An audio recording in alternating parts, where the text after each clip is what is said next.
ஒரு consensus build பண்ணணும், இதெல்லாம் வந்து பம்மாத்து. அப்ப ஏற்கனவே எல்லா திட்டமும் ரெடியா இருக்கு. அதானே எப்படி வந்து சட்டமன்றங்களை எதிர்கொள்ளணுங்கிற திட்டம் ரெடியா இருக்கு, எப்படி வந்து பாராளுமன்றத்தை எதிர்கொள்ளணுங்கிற திட்டம் ரெடியா இருக்கு. ஆனா பேச்சுவாக்கில் என்ன சொல்றாங்க அப்படின்னா, இல்ல ஒருமித்த கருத்தை உருவாக்கிட்டு தான் நாங்க இதை கொண்டு வருவோம்னு சொல்றாங்க.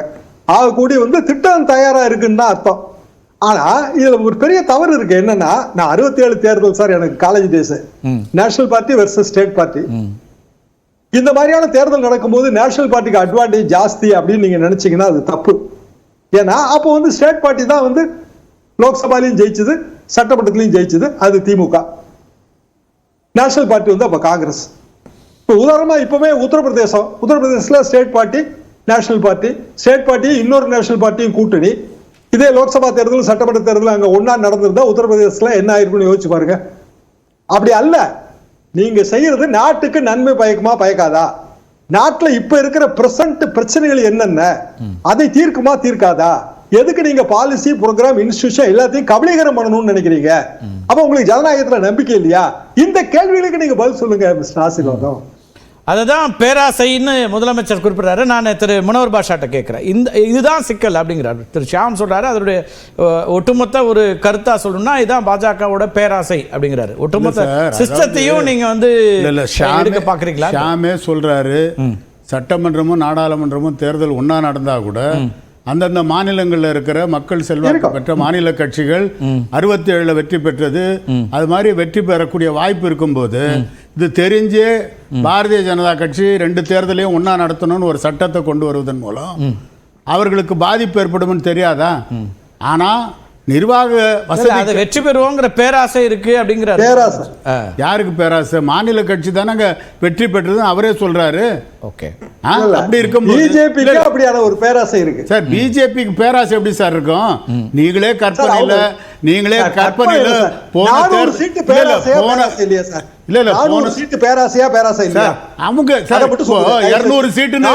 தளபதி ஸ்டாலின் சொல்றாரு திமுக 200 இடங்கள்ல வெற்றி பெறணும் அப்படின்னு சொல்றாரு. அதாவது பேராசை தானே.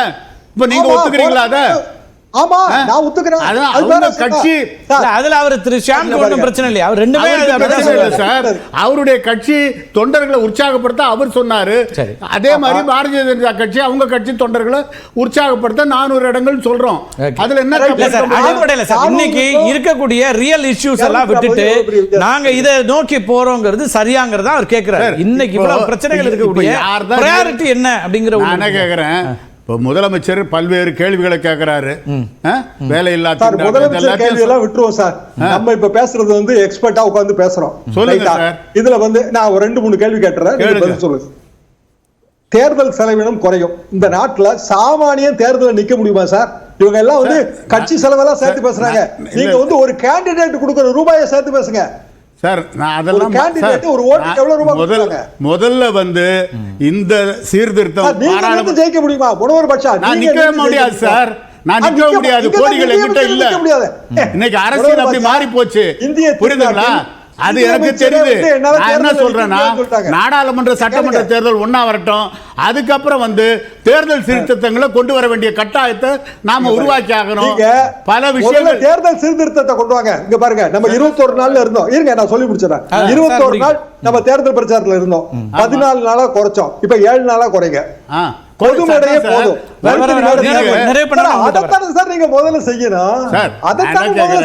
இல்ல, இது 2 சட்டமன்ற நாடாளுமன்ற தேர்தல்கள் ஒன்றாக நடந்தது புதுசா? ஏற்கனவே இருந்தது தானே. அதுக்கப்புறம் இன்னைக்கு இருக்கக்கூடிய சூழல் மாறிடுச்சு. 67 சார் ஆட்சியை கலைச்சு அந்த சூழலை உருவாக்கணும். ஆட்சியை கலைச்சு மாநில ஆட்சிகளை கலைச்சு தான் இந்த சூழலை உருவாக்கணும். அண்ணன் பீட்டர் கேட்டாரு 71 இருந்த சூழலை வேற, கலைஞர் சொன்ன போதுன்னு. அன்னைக்கு இந்திரா காந்தி பிரதமராக இருந்தாங்க. எம்ஜிஆர் ராணுவத்தையே சந்திப்பார். அந்த சூழ்நிலையில மத்திய அரசாங்கத்துக்கு எதிர்ப்பா டாக்டர் கலைஞர் பேச வேண்டிய நிர்பந்தம் இந்திரா காந்திக்கு எதிர்ப்பா பேசினார் அன்னைக்கு. அது மாதிரி 71 எல்லாம் பேசலாது. அவர் சொன்ன கோட் வேற. என்ன கோட்? 71 காங்கிரஸும் திமுகவும் கூட்டு. ஆமா, கூட்டணியில இருந்த நேரம் கூட்டு. அப்பதான் சார் விரிசல் உருவாக ஆரம்பிக்கிற நேரம். விரிசல்லாம் எப்ப உருவாச்சு?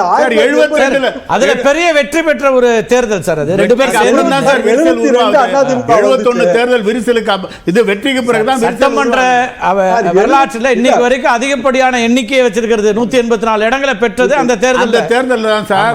அது வந்து பெருந்தலைவர் காமராஜர் எமர்ஜென்சிக்கு பிறகு நல்ல தேர்தலுக்கு அப்புறம் எம்ஜிஆர் வந்து உள்ளுக்குள்ள இருந்து போராட்டத்தை உருவாக்குன நேரத்தில் கண்டிப்பாக அன்னைக்கு கலைஞர் வந்து காங்கிரஸ் கட்சி மறைமுகமா எம்ஜிஆரை தூண்டி விடுதுன்ற எண்ணத்தில் அவர் இருந்தார். அந்த சூழ்நிலை தான் கலைஞர் அதை சொன்னார். புரியுதுங்களா? நீங்க கலைஞர் சொன்னதே நீங்க அப்படியே வெறுப்பாட்டிமா எடுத்துக்கங்க. அது இப்ப சூட்டபிளா சார்? இன்னைக்கு வந்து உங்களுக்கு 2 தேர்தல்கள் அவசியமே இல்லை. இன்னைக்கு அதான் திரு பீட்டர் குறிப்பிடுறாரு. இன்னைக்கு இருக்கக்கூடிய காம்பினேஷனை பத்தி சொல்றாரு பிரதமர் மோடி, உள்துறை அமைச்சர் அமித்ஷா. சார் நீங்க இல்ல சார், இன்னைக்கு இருக்கக்கூடிய சமகால சிக்கல்னு அவர் சொல்றாரு. எதிர்க்கட்சி அவர் சொல்றாரு. நீங்க தேர்தல் நாடாளுமன்ற தேர்தல் பிரச்சாரத்திலே கையில அரசியல் சாசன புத்தகத்தை வச்சுன்னு தான் பேசுனீங்க. வந்த அரசியல் சாசனமே அழிச்சிடும் ஒழிச்சிடுவாங்க. நாங்க ஏதாவது நடந்துதா? அதெல்லாம் இல்ல. இவங்க கற்பனை எதுவுமே நடக்கல சார். நீங்க கற்பனையிலேயே வந்தா ஜனாதிபதி ஆட்சி வந்து இந்திரா காந்தி எமர்ஜென்சி கொண்டு வந்த போது இதான் சொன்னாங்க. ஜனாதிபதி ஆட்சி வந்துடும், இந்திரா காந்தி ஜனாதிபதி ஆயிடுவாரு, இப்படி பிரச்சாரம். ஆனா ஜனநாயகத்தை பொறுத்தவரை இந்திய மக்கள் என்றைக்கும் ஜனநாயகத்துக்கு சாதகமாகத்தான் இருப்பார்கள். நீங்க நினைக்கிற மாதிரிலாம் பாஜகவினுடைய தலைவர் நரேந்திர மோடி ஜனாதிபதி ஆயிடுவாரு, அதே மாதிரி வந்து அமித்ஷா பிரதமர் ஆயிடுவார், யாரோ RSS கார் சொன்னாரு, இதெல்லாம் மக்கள் ஏத்துக்கணும் இல்ல. அதனால வந்து நீங்க வதந்திகளை சொல்லியே இல்லாததை சொல்லி பாஜகவுக்கு எதிர்ப்பான ஒரு எண்ண ஓட்டத்தை நீங்க உருவாக்கணும் உங்க நோக்கமா இருக்கு. ஒரே ஒரு கேள்வி, என்னோட கேள்வி. இப்ப நீங்க 18 திருத்தத்தையும் கொண்டு வந்துட்டீங்கன்னா அரசியல் சாசனத்தை திருத்தி அமைக்கிற முயற்சி தானே சார்? நீங்க எப்படி சார் அரசியல் சாசனம் நீங்க இன்னைக்கு நேத்து சொல்லல, இது தொடர்ந்து சொல்லிட்டு இருக்கீங்க. 18 திருத்தங்கள் கொண்டு வந்தா அரசமைப்பு சட்டத்தை திருத்துறதா தானே அர்த்தம்? அது யாரு கேக்குறாரு? அரசியலமைப்பு சட்டம் இன்னைக்கு தான் திருத்தப்படுதா? 100 முறை திருத்தப்பட்டிருக்கு, 100 முறை அமெண்ட்மென்ட் வந்திருக்கு. அதனால ஏதோ இந்த 18 திருத்தங்கள் வருவதனாலேயே அரசியல் சட்டமே திருத்திடுவாங்களா? பேசிக் ஸ்ட்ரக்சரை மாத்துறீங்க சார். நல்ல பேசிக் ஸ்ட்ரக்சர் எத்தனையோ முறை மாற்றப்பட்டிருக்கு. காங்கிரஸ் ஆட்சியே மாத்தி இருக்கோம். பேசுவாங்க பாருங்க, வழக்கே அது சொல்லியாச்சு. ஷாம் அவர்ட்ட பேசுவார். பேசிக் ஸ்ட்ரக்சர் இஸ் a doctrine. அத மாத்தவே முடியாது. இதெல்லாம் கேசவரத மாத்த முடியாது சார். நீங்களே இப்ப மாத்துறீங்களே. இல்ல நீங்களே கற்பனையில இந்த குற்றச்சாட்டை சொல்லிக்கிட்டே இருக்கீங்க. அரசியலமைப்பு நிறைவு பண்ணிட்டோம். நான் உங்கள்கிட்ட வரேன். 5 வருஷம் ஃபிக்ஸட் டென்யூர் நீங்க மாத்தணும்னு நினைச்சீங்கன்னா பேசிக் ஸ்ட்ரக்சர் மாறுமா மாறாதா? ஓகே சார், 5 வருஷம் ஃபிக்ஸட் ஸ்ட்ரக்சர்ல சார் ரெண்டத்தையும் சேர்த்து நடத்தணும்னு சொல்றோம். சரி, ஆபீஸ் எஸ். ஆமா, அந்த ஒரு ஆட்சி கவுண்டா 2 வருஷம் நான் பதில் சொல்லாமா? வர ஸ்ட்ரக்சர் வர நான் 5 வருஷத்துல 3 வருஷத்துல ஆட்சி மாறினா அவங்களுக்கு 2 வருஷம் தானே கிடைக்கும். ஷாம் சார் பேசினார் இல்லீங்களா, பேசிக் ஸ்ட்ரக்சர் டாக்ட்ரினுக்கு நான் பதில் சொல்லலாம். சொல்லுங்க. அதாவது ஷாமன் வந்து சொன்னாங்க, கேசவானந்த பாரதியோட ஜட்ஜ்மெண்ட் பத்தி சொன்னாரு, பேசிக் ஸ்ட்ரக்சர் டாக்ட்ரின் பத்தி சொன்னாரு. அந்த ஜட்ஜ்மெண்ட்ல எண்ட், அதாவது வந்து கன்க்ளூடிங் போர்ஷன்ல 2 சென்டென்ஸ் உங்களுக்கு படிச்சு காட்டுறேன். Every constitution is expected to endure for a long time. Therefore, it must necessarily be elastic. It is not possible to place the society in a straitjacket. The society grows, its requirement changes. The constitution and the laws may have to be changed to suit those needs. No single generation can bind the course of the generations to come. Quote and unquote. இதுதான் sir நீங்க சொல்றது concluding remarks sir. நீங்க என்ன operative portion அத பத்தி இதனோட meaning என்ன தெரியுமா? நீங்க சொல்றீங்களா ஆபரேட்டிங் போர்ஷன் என்னன்னு கேக்குறாரு. ஆபரேட்டிங் போர்ஷன் என்ன?